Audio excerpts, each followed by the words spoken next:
Imagina aí comigo essa cena. Estamos em Boston, aqui eu e você, nos Estados Unidos, o ano é 1989. Estamos num apartamento onde o Cazuza tá fazendo tratamento, né? Ele tá longe do Brasil, longe dos palcos, longe da fama. Ele tem 31 anos e ele já sabe há pelo menos 2 anos que ele vive com o vírus do HIV. E aí entra nesse apartamento o jornalista Zeca Camargo, que na época era correspondente da Folha de São Paulo, né? Um dos maiores jornais do país. Os dois se conhecem ali, conversa vai, conversa vem. Em certo momento, o Cazuza vai pegar uma taça de vinho, vai olhar pro Zeca e vai dizer: escreve aí, a maldita é a AIDS. Essa pequena frase vai sair no jornal, né? O Brasil inteiro vai ler e nada depois disso vai ser igual. O Cazuza foi a primeira personalidade de projeção nacional aí a declarar publicamente que era soropositivo numa época, né, que o diagnóstico era cercado ali do mais horroroso tabu e preconceito. Se hoje ainda é, você imagina lá no final dos anos 80. E o Cazuza, ele tinha uma escolha, né? Ele podia não dizer, né? Como ele fez isso por muito tempo, ele negava, ele dizia que não estava vivendo com HIV, que ele estava tratando uma doença ali grave, esquisita. Mas em certo momento, né, ele escolheu contar. E isso ainda hoje, é uma das coisas mais corajosas da história da cultura brasileira. Portanto, é sobre isso que a gente vai conversar hoje. E na verdade esse é o primeiro vídeo de uma série que eu quero fazer aí durante o mês do orgulho sobre personalidades LGBTs brasileiras e mundiais que fizeram a diferença, que importaram muito para o movimento e pra gente até hoje. Pessoas reais aí que conviveram em condições reais e deixaram alguma coisa positiva aí no mundo que vale a pena a gente entender de verdade, revisitar, lembrar e nunca esquecer. E eu começo pelo Cazuza por 2 motivos, né? Porque ele é uma grande figura aí, né, na história do Brasil, na história da música, e segundo porque é um dos meus artistas favoritos, eu gosto muito de Cazuza. Pra mim, um grande ídolo aí no sentido de ser artista mesmo, assim, o cara era artista, com todos os defeitos e as qualidades, mas ele era artista, fazia arte, o cara. E é impossível separar aí a arte de um momento histórico muito específico, né, que é o momento em que a epidemia da AIDS e a identidade gay se encontram ali no Brasil dos anos 80. Mas independentemente disso, eu acho que ele é um artista incrível mesmo e a gente tem que falar dele sempre porque é de uma qualidade. Então é isso, hoje a gente vai falar sobre Cazuza. Olá, meu nome é Rodrigo de Lorenz e se é a primeira vez que você está aqui nesse canal, seja muito bem-vindo. Eu falo de livros, de séries, de filmes desde 2018 e sempre com uma tacinha de vinho aqui, ó. Por isso que eu tô segurando a minha taça de vinho e é por isso que eu sou chamado de o Moço do Vinho. E é por isso que você está no canal do Moço do Vinho, porque eu gosto de falar sobre todas essas coisas tomando meu vinhozinho. Eu já vou pedir para você se inscrever nesse canal se você ainda não é inscrito e pega a sua taça, pode ser de qualquer bebida, de qualquer coisa, não precisa nem ser taça, já que você não tem. O importante é você brindar comigo. E se você gostar desse vídeo, você pode dar o seu hype, né? Que é uma ferramenta do YouTube aí que ajuda pequenos canais que estão crescendo como o meu. Com o seu hype, esse vídeo vai ser entregue a mais pessoas e a nossa comunidade vai crescer. Pra você aí é de graça, pra mim ajuda muito e eu vou conseguir produzir mais conteúdos pra vocês. Então já fica aqui o meu agradecimento se você puder me dar o seu hype, o like, se inscrever nesse canal. Sem mais delongas, vamos ao vídeo. Bom, como eu disse aí na apresentação, eu também falo de série, né? E esse vídeo todo veio depois que eu assisti, a ideia do vídeo veio depois que eu assisti um documentário muito bom no Globoplay sobre o Cazuza, então já fica aí a minha recomendação. E também tem uma série ótima da HBO chamada Máscaras de Oxigênio Não Cairão Automaticamente, inclusive eu já fiz vídeo sobre essa série aqui, muitas das coisas que eu vou falar aqui eu falo naquele vídeo também, mas já fica aí, vou deixar linkado aqui em algum lugar o vídeo pra você assistir, caso você se interesse, tá bem legal. Mas vamos lá, né? Já comecei com recomendações, então vamos ao vídeo, ao assunto do vídeo. Bom, para entender, né, o que a declaração do Cazuza pro Zeca Camargo lá em Boston significou, a gente precisa primeiro entender quem era esse homem, né? Eu não vou me estender muito aqui, porque meio que todo mundo sabe quem foi Cazuza, né? Mas bora lá contextualizar as mais novinhas que chegam aqui no canal. Agenor de Miranda Araújo Neto nasceu no Rio de Janeiro em 4 de abril de 1958. Ele é filho do João Araújo, o executivo da Som Livre, né, uma das maiores gravadoras aí do país na época, e também da Lucinha Araújo, uma mulher aí que vai ter um papel central nessa história do Cazuza, que a gente vai aqui falar mais tarde. O Cazuza cresceu na zona sul carioca, né, então ele era cercado ali de música, de uma cultura fina, né, e de uma certa liberdade de costumes que o dinheiro e o meio artístico podiam comprar, né? Ele podia ter isso por viver nesse meio. E o Cazuza não era exatamente um menino fácil, né? Porque o querido ali barbarizava, ele era rebelde. O moço era rebelde. E ele era rebelde no sentido da rebeldia, mas ele fazia coisas que deixavam as pessoas desconfortáveis, né? Ele era provocador ali, né? Ele recusava a educação, a polidez de muita gente aí fina, porém hipócrita. Ele então estudou aí no mesmo colégio que muitos filhos da elite carioca e ele ficava ali no limite do que era tolerado, né? Então, quando ele começou a se envolver com música no início dos anos 80, ele encontrou ali no rock a linguagem para ele extravasar esse temperamento que às vezes era contido, né? Por ele estar nesse meio ali um pouco mais conservador. E aí, em 1982, ele entra pro Barão Vermelho, né? Pra banda Barão Vermelho, ele é vocalista e aí é um estouro, né? Isso aí vira um acontecimento na cena cultural do Brasil. O Barão Vermelho, eles eram uma banda aí de rock carioca com uma estética mais agressiva, né? Então eles tinham uma presença de palco ali mais intensa. E o Cazuza era o centro disso tudo, né? Porque ele tinha aquela voz rouca, ele se mexia ali de uma maneira exagerada, ele escrevia letras que misturava ali tesão, né? Revolta, tinha uma certa melancolia. O negócio é que ele fez tudo isso de um jeito que ninguém estava fazendo naquele momento, né? Então tem músicas aí, Pro Dia Nascer Feliz, Toda Forma de Amor, Maior Abandonado, né? Isso aí foram músicas de gerações, né? Gerações que escutam essas músicas até hoje, novas gerações que acabam descobrindo Cazuza e também gostam dessas músicas. Em 1985, o Cazuza então sai do Barão Vermelho para a carreira solo e aí a obra dele começa a ganhar uma dimensão diferente aí, tá? Porque ele fica mais poético, né? Ele fica mais politicamente engajado, mais consciente, né, do que a arte dele podia ser. Ele então era bissexual, né, se declarava bissexual e declarava isso em entrevistas, assim, sem cerimônia, tá? Numa época que isso era um escândalo, ainda hoje é um escândalo, você fala, as pessoas ficam, ah, meu Deus, fulano se declarou gay, se declarou bissexual. Ele fez isso nos anos 80. Mas, enfim, ele frequentava aí os dois lados da vida noturna carioca e paulistana, né? E ele também usava muitas drogas, ele bebia muito, ele barbarizava, ele era o excesso, né? Então ele tinha excesso de tudo. Ele tinha excesso de amor, ele tinha excesso de autodestruição, ele tinha excesso de compaixão, ele tinha excesso de raiva, ele tinha excesso de tesão. Era aí, pra ser bem clichê, né, como o título do primeiro álbum solo dele, né, O Exagerado. E é importante que a gente tenha essa imagem em mente, ele não porque o excesso vai explicar a doença dele no futuro, né? Aliás, esse é exatamente o tipo de lógica que a gente tem que desmontar aqui. Mas porque o excesso vai explicar a coragem do Cazuza, né? O Cazuza era uma pessoa ali que simplesmente não conseguia ser uma pessoa pela metade. Então, quando chegou a hora ali dele encarar a AIDS publicamente, né, essa característica dele vai ser decisiva para tudo o que a gente vai falar aqui nesse vídeo.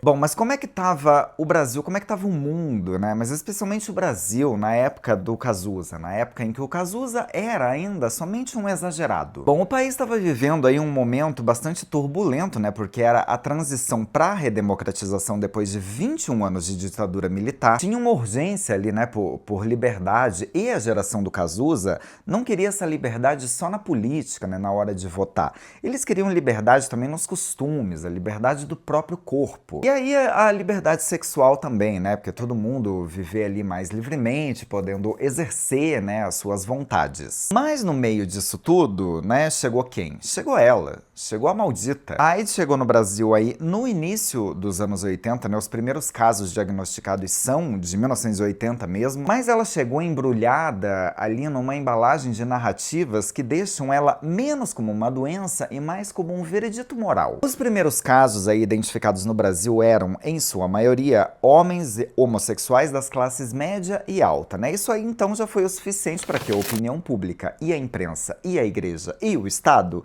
chegassem a uma conclusão.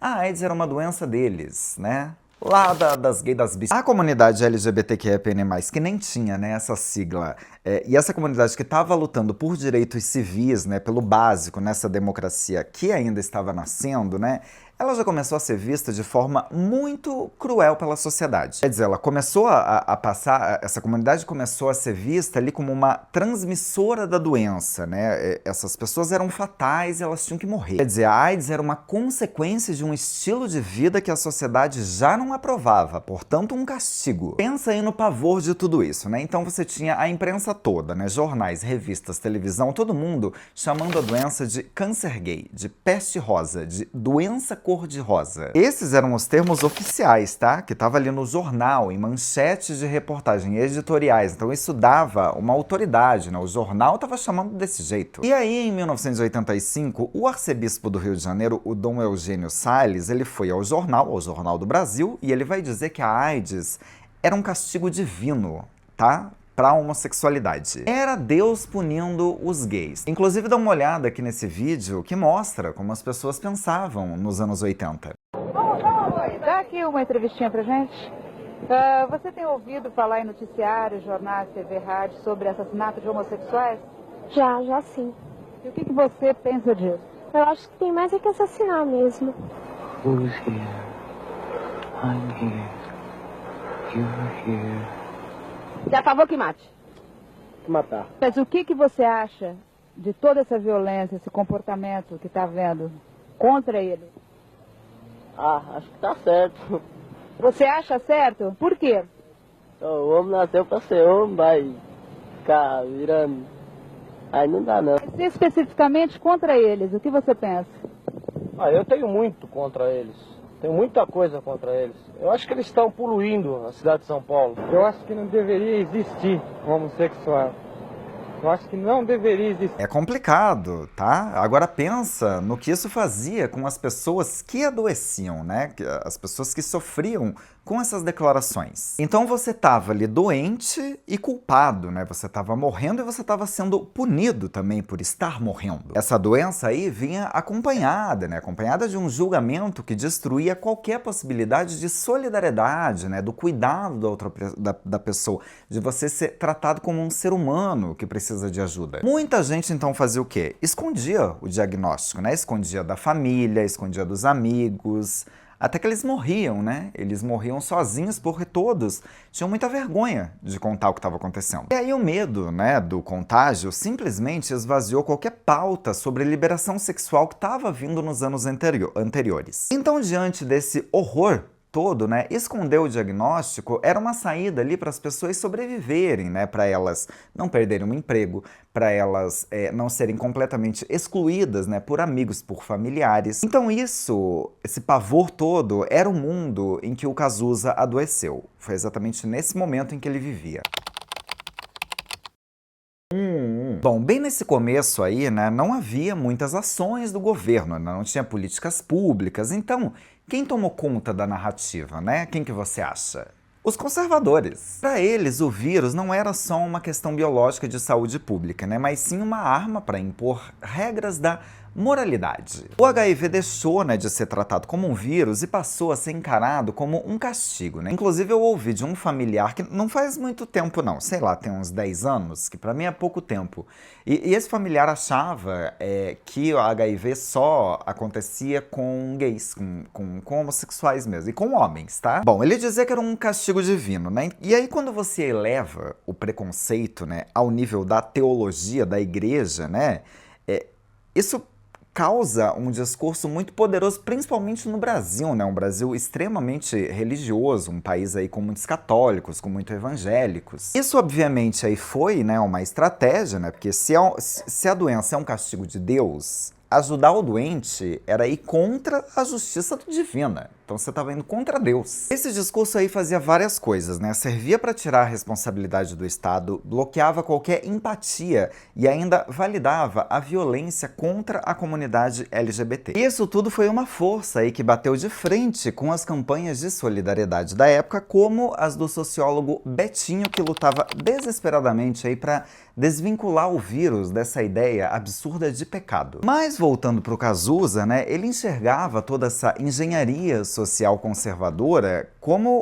uma arma ali, como uma estratégia de fato. Ele sabia o que estava acontecendo. Em vez dele engolir a culpa, né, que a igreja tentava empurrar para ele mirou a inteligência dele contra o cinismo dessa galera toda. Quando questionado, então, sobre essa onda conservadora, ele resumiu a situação de uma maneira que eu acho bastante genial. Vou deixar o vídeo aí para vocês verem.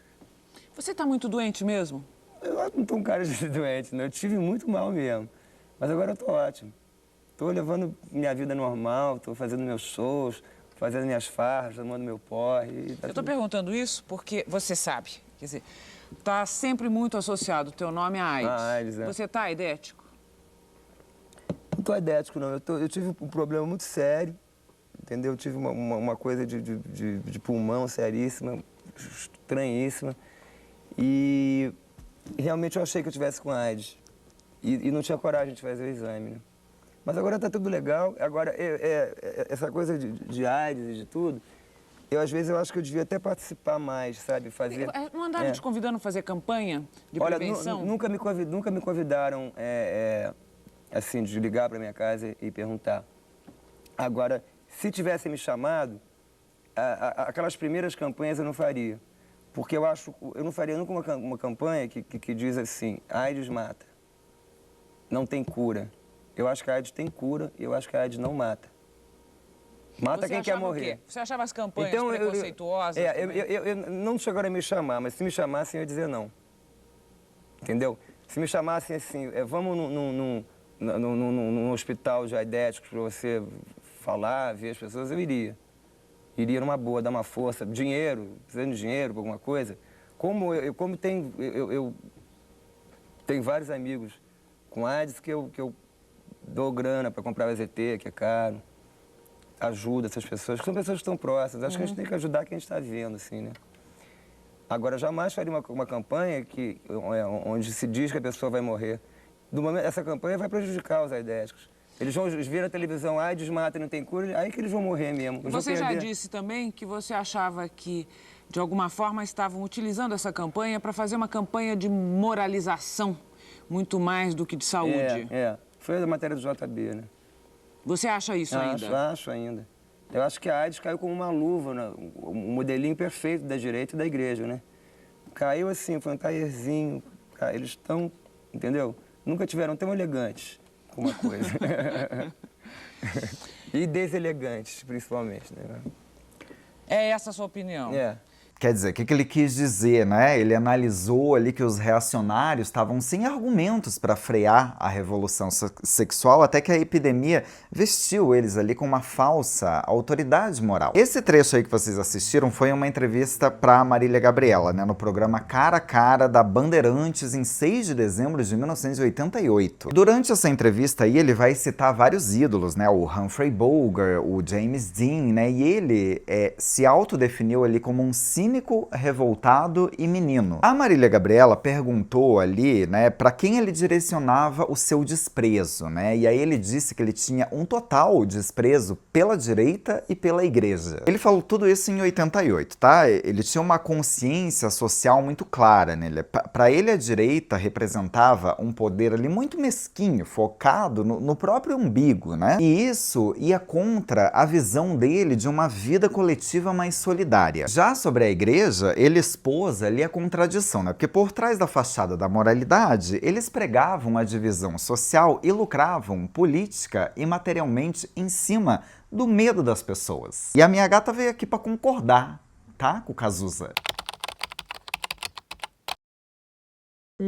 Bom, claro que toda essa visão aí afiada e crítica do Cazuza sobre política não blindava ele do turbilhão que estava acontecendo na vida íntima. O caminho aí, né, até aquela entrevista no hotel lá pro Zeca Camargo não foi simples, não. Na verdade, foi marcado ali por um conflito muito grande, né? A contradição entre o artista, que exigia que o país ali revelasse, né, sua face, a sua dor, e o artista que estava escondendo o próprio corpo doente. Bom, durante todo o ano de 1988, a saúde do Cazuza começou a piorar, né? E aí as fofocas, né, no jornal, nos cadernos de cultura, aumentaram. Porém, ele continuava batendo o pé ali, ele negava publicamente que ele estava com HIV, vivendo com HIV, negava o que estava acontecendo. Ele ia e voltava de Boston, né, para fazer o tratamento lá com as primeiras gerações de medicamentos como o AZT, mas para os repórteres, né, ele dizia apenas que ele estava lutando contra uma doença sem nunca dar um nome dessa doença. E essa tensão aí sobre o silêncio pessoal e a vida pública vai atingir um limite, e esse limite foi atingido naquela entrevista da Marília Gabriela, desse trechinho aí que vocês viram. E aí vamos falar um pouco da Marília Gabriela, né, porque ela tem uma técnica, né, ela tem uma técnica de entrevistar as pessoas que é muito interessante, né, porque ela vai deixando a pessoa ali à vontade, né, e quando a pessoa vê, ela já contou tudo, né, então ela dá várias brechas ali ao longo do programa ao vivo para que ele revelasse o diagnóstico, né, para que ele usasse essa rede, a televisão ali, para desmistificar esse assunto. Porém, em todas as tentativas da Marília ali, né, o Cazuza desconversava, ele nunca falou de fato, né? Só que algo aconteceu fora das câmeras, né, durante um intervalo ali nos bastidores. A Marília chegou ali perto do cantor e falou uma coisa bem simples, assim, falou: "Você não deve nada a ninguém". E essa frase ficou martelando na cabeça do Cazuza ali por dias. Foi aí, depois disso, que ele chamou, então, os pais, né, para conversar, a Lucinha e o João Araújo, e chamou eles num canto e explicou, né, que guardar aquele segredo estava se tornando insustentável, né? Não só pela pressão da imprensa, mas por uma questão dele, de integridade artística, né? Quer dizer, se ele cantava ali "Brasil, mostra a tua cara, quero ver quem paga pra gente ficar assim", como é que ele não iria aplicar isso à própria vida, né? Como é que ele ia cantar, exigir que o Brasil revelasse a cara quando ele mesmo escondia a sua própria cara? A decisão, então, estava tomada, e foi essa decisão que fez ele revelar tudo naquela famosa entrevista para o Zeca Camargo num carnaval de 1989.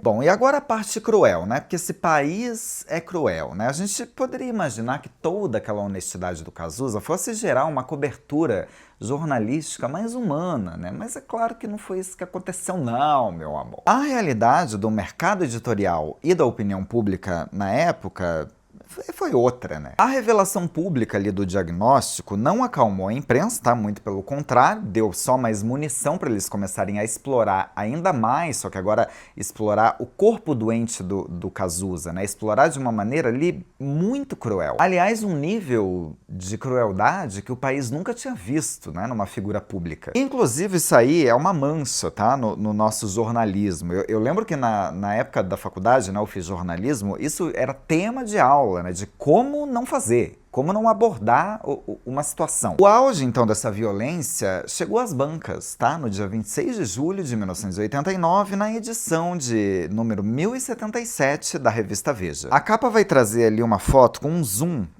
no rosto, na cara do Cazuza, e vai mostrar ali de uma forma muito dramática o emagrecimento, a fragilidade do corpo do Cazuza. E aí, bem ali em cima dessa foto, né, a revista botou ali uma manchete que vai se tornar o maior emblema da irresponsabilidade jornalística da história do jornalismo. Eles vão colocar aí: Cazuza, uma vítima da AIDS, agoniza em praça pública. E aí, galera, é importante entender que cada palavra ali foi meticulosamente escolhida para chocar e para evocar uma morbidez. Analisa aí, né? O verbo agonizar, né, antecipa um fim, né? Então você tá agonizando. E em praça pública parece que também é uma punição, né? Quer dizer, o sofrimento de um homem gay, bissexual e tal, ele precisava ser exposto como um espetáculo de horrores para alertar e para moralizar, né, a família tradicional brasileira. Então veja aí, ó, família tradicional brasileira, o que acontece se você sucumbir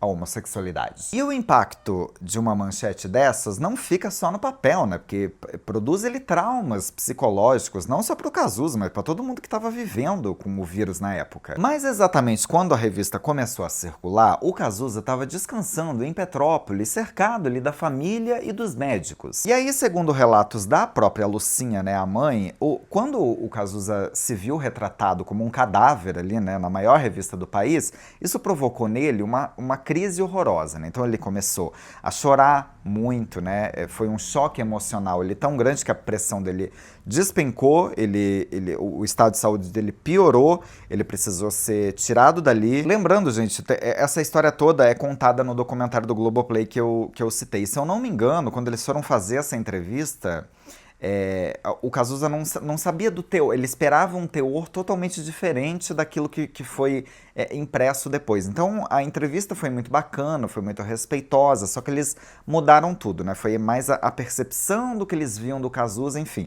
Muito interessante, vejam lá no Globoplay, porque tem todos os bastidores disso. Mas o fato é que a família teve que correr ali para internar o Cazuza de novo, né, no Rio de Janeiro, porque ele começou a ficar muito mal. E aí o baque, né, sobre os pais do Cazuza foi igualmente pavoroso, né? A Lucinha, né, a mãe, já definiu esse processo como um dos dias mais sombrios da vida deles. O pai do Cazuza, né, o João Araújo, inclusive, ele ficou tão possesso, né, que ele chegou a sair de casa para agredir os jornalistas que fizeram aquilo, né? Então, imagina o pavor desses pais. Ele só não fez uma besteira maior porque as pessoas ali ao redor dele interviram e não deixaram ele lá agredir as pessoas. E o conteúdo da reportagem era tão horrendo quanto a capa, tá? Porque o texto não discutia a saúde pública, nem a falta de pesquisas ou de estrutura aqui do Brasil.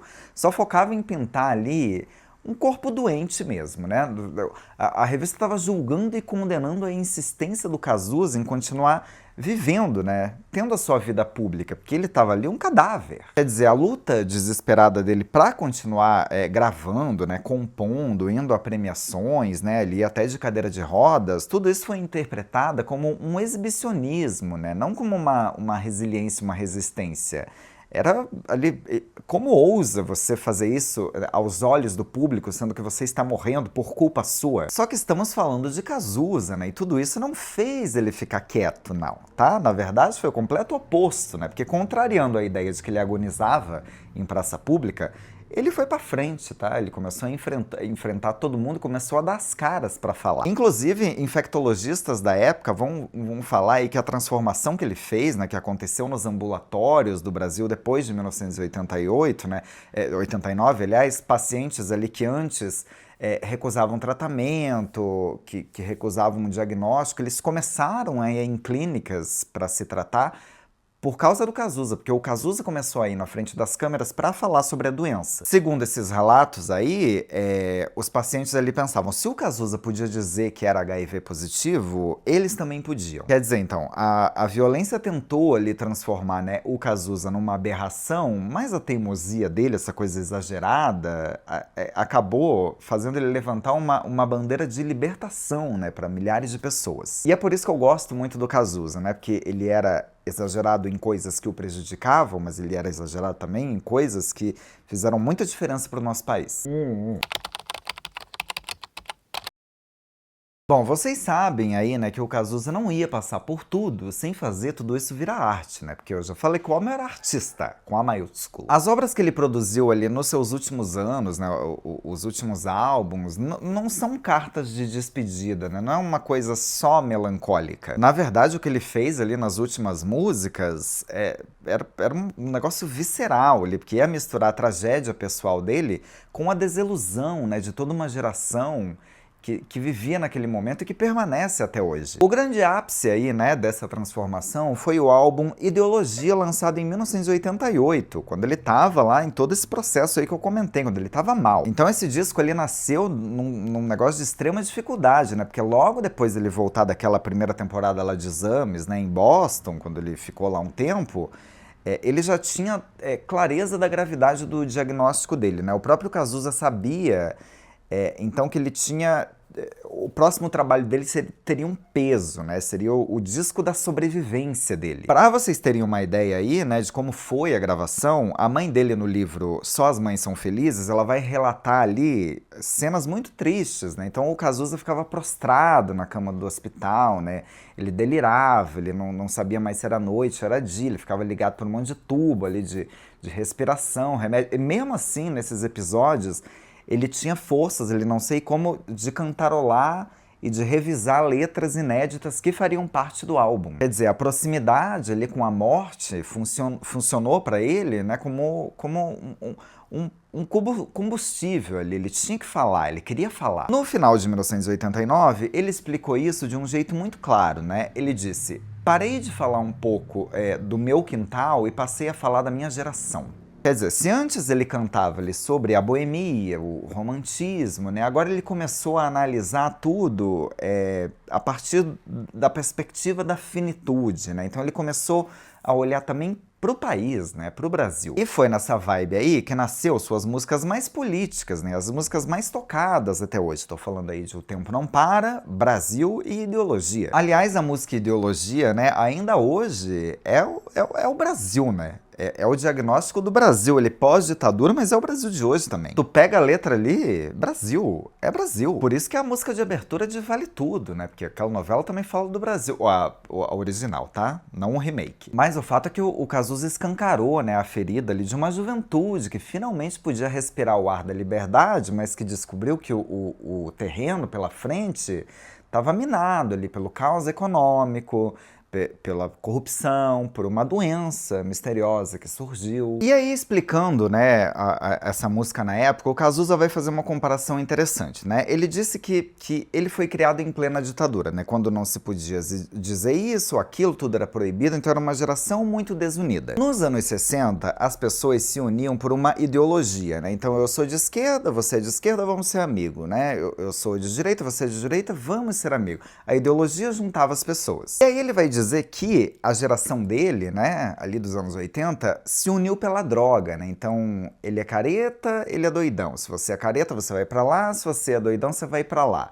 Só que droga não é ideologia, né? Então, as pessoas estavam ali meio perdidas, não sabiam se iam pra lá ou se iam pra cá. Se antes a união era por uma ideologia, né, e agora era uma união pela droga, a droga é uma opção pessoal, né, a ideologia é uma coisa maior, então ideologia eu quero uma pra viver, já vai dizer ele. Ou seja, né, aquele garoto que ia mudar o mundo, agora assistia tudo impotente em cima do muro. E aí é muito doido, né, ver aí como o rock brasileiro reagiu a isso de formas bastante diferentes, né, porque enquanto o Legião Urbana lá do Renato Russo tentava ter uma tábua de salvação, ele falava mais do amor, da solidariedade, da ética, o Cazuza preferiu ir mais na ferida, né? Preferiu expor ali a hipocrisia de todo mundo. Quer dizer, com tudo isso, o Cazuza perdeu a paciência pra diplomacia, pros sorrisos amarelinhos. Então, ele tirava sarro até das pessoas no próprio show. Naquela entrevista da Marília Gabriela, ele fala, aliás,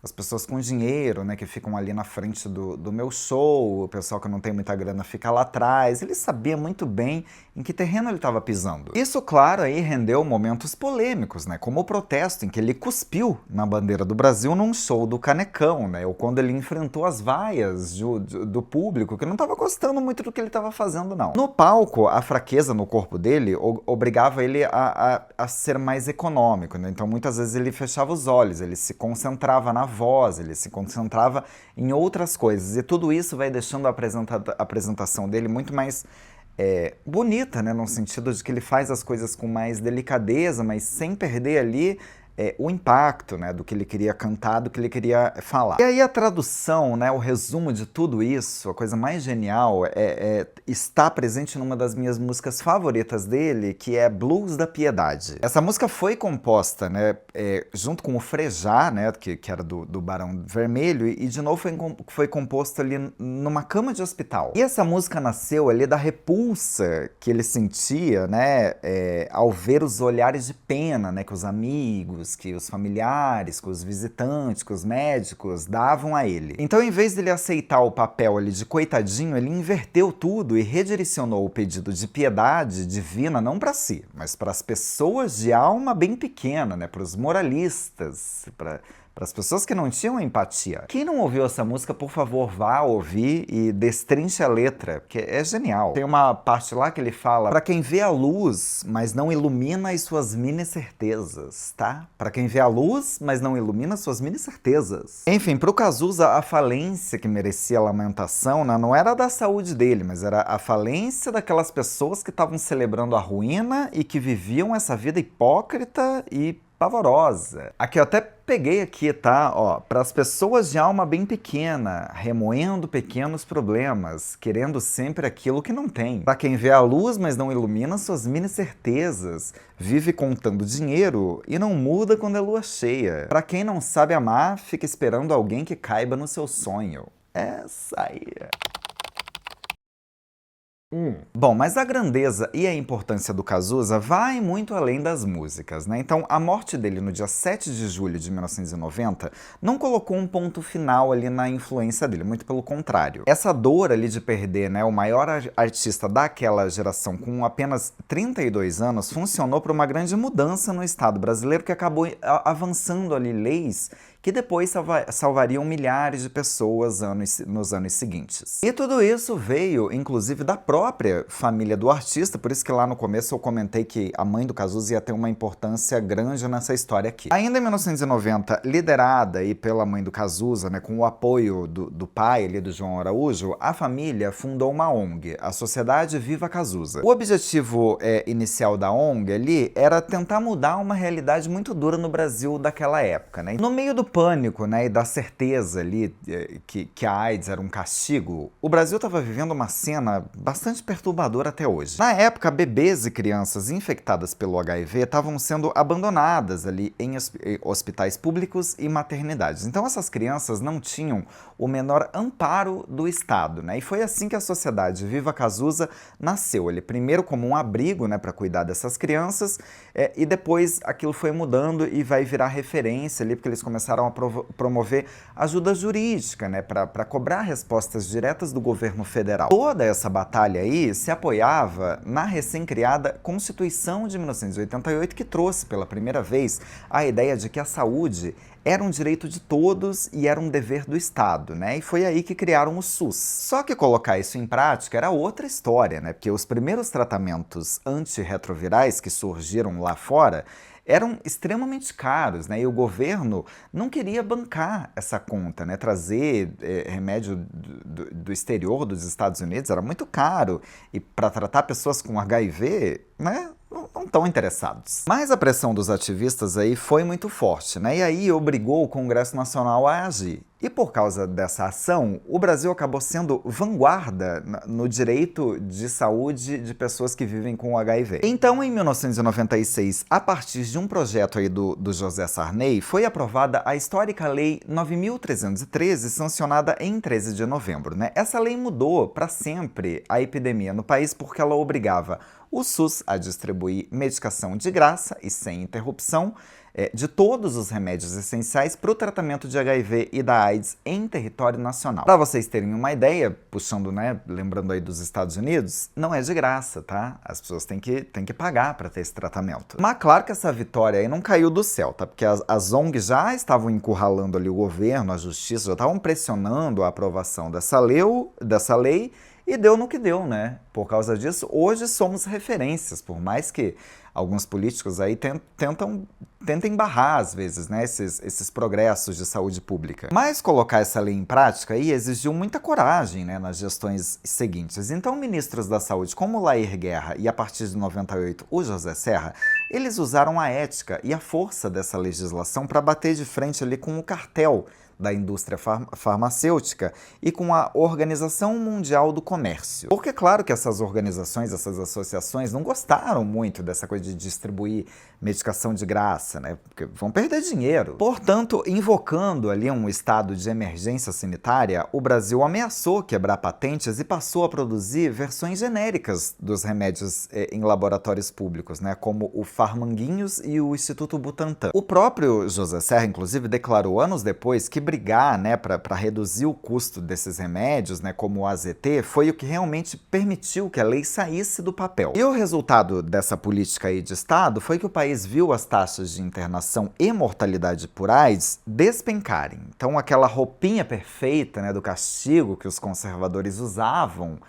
acabou sendo desmontado aí pela ciência, né? Porque no fim das contas o Brasil provou para o mundo que um país ainda em desenvolvimento era capaz sim de entregar um sistema de saúde de qualidade, de excelência, no meio de uma epidemia global. Mas isso tudo que eu tô falando é Cazuza, tá? Porque às vezes só falam dele, né, do grande artista, que porra louca, que era isso, que era não sei o que, mas tudo isso que eu estou falando está dentro do espectro Cazuza. Quer dizer, 30 e poucos anos depois, né, com o país ficando cada vez mais conservador, né, mais perigoso, a gente não pode deixar a história dessas personalidades aí esquecidas. Essas histórias aí, né, elas foram feias, foram dolorosas, né, custaram muito, custaram a vida de muitas pessoas. Muitas pessoas se aproveitaram desse discursinho pavoroso, né, para levantar suas garrinhas ali, garras de cadáver, né, para falar da moralidade, dos bens, do bem comum, da família tradicional brasileira. E essas pessoas ainda existem, né? Então, falar do Cazuza é lembrar, né, que a gente tem que estar sempre meio que vigilante, porque essas garrinhas cadavéricas, elas estão por aí. Estão até maiores, eu acho, do que nos anos 80. E foi por isso que eu quis trazer, né, o Cazuza para esse primeiro episódio dessa série, né? Porque lembrar do Cazuza é lembrar de toda essa luta aí, lembrar que o conservadorismo tá crescendo cada vez mais, e esse discursinho moral aí, ele sempre vai ser usado como uma arma, né, para você punir pessoas ali, para você mascarar outros problemas, enfim. É uma coisa, sabe? O Brasil aí tá num momento complicado, acho que está num momento mais complicado do que 1980, né? Não em questão do atendimento e de saúde pública, né? Mas na questão do discurso, né? Das narrativas, enfim. Se você tiver sugestão aí de outras personalidades que vocês queiram que eu fale aqui nessa série de vídeos, né? Vou fazer durante todo o mês de junho, comenta aqui. Se você gostou desse vídeo, não esquece de curtir, de comentar, de se inscrever nesse canal se você ainda não é inscrito. Deixa o seu hype também, caso você tenha gostado do vídeo. Pra você que assistiu até o final, meu muito obrigado. Fico muito feliz de você ainda estar aqui. E a gente se vê no próximo vídeo. Um brinde. Tchau.